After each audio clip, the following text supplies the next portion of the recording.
In today's video, I will show you how to texture this. But before we move on to texturing, we have to do the UV. UV is done to take out a flat map of any modeled object.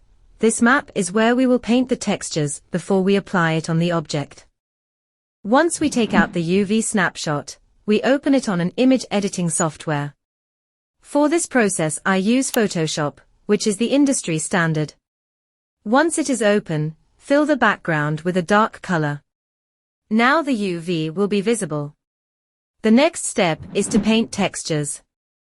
First create a layer between the UV layer and the background layer. Then I will make a selection and fill it with gray. I will copy this and place it under the other objects. In the layer style option, I add a pattern overlay and adjust the opacity, and I change the blend mode.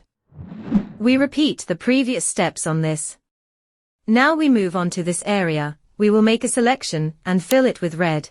We place a downloaded Coca-Cola logo, and we move on to the typing. I open Adobe Illustrator, so I can type all the contents provided at the back of the tin. A few moments later.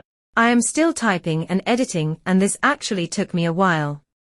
This part is a bit boring and long, so I will skip towards the interesting part. Here I illustrated a tiny bottle, which is a detail in the bottom portion of the tin. With this, I finish the typing and this is how it looks. We just have to change the color from black to white. First we will change the background color. Now one by one change the text color to white. We will disable the background color and save it as a transparent PNG.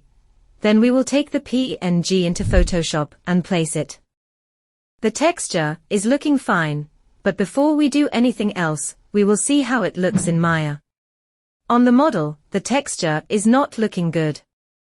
It is desaturated and not sharp. We will fix this by increasing the size of the UV, and we will take the new UV into Photoshop and reapply the textures. Now I will make these designs on the texture map.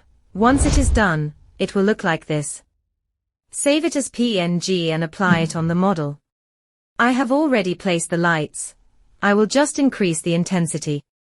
Once the lighting is done, we can click on render. Rendering can take some time, so I will skip to all the renders. I hope you enjoyed this video, and if you did, be sure to drop a like and subscribe to get notified for my next upload. Thank you for watching. I'll see you all on my next video.